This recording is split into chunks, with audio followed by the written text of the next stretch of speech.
Ես Հովհաննես Այվազյանն եմ, նա ով նկարել է ծովը, բայց իմ սիրտը միշտ այրվել է հողի համար։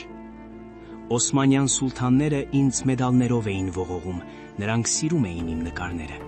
Ես կրում էի այս մեդալները այնքան ժամանակ, քանի դեռ հավատում էի, որ արվեստը ատելությունից վեր է։ Բայց երբ սկսվեց իմ ժողովրդի կոտորումը, երբ նրանք կոտորեցին իմ ժողովրդին իրենց եկեղեցիների շեմին, ես պոկեցի այդ մեդալները և նետեցի ծովը։ Թող դահիճները խեղդվեն նրանց ոսկուց։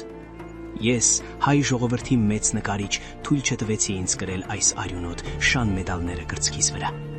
Հիմա ես նայում եմ ձեզ, ներկայիս կառավարիչներ։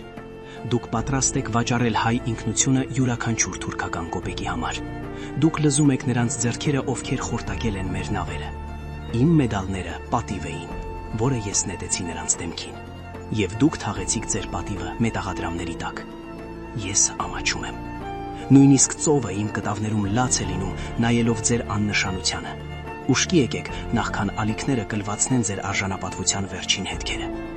Ես նետեցի իմ մրցանակները, դուք նետում եք ձեր հայրենիքը։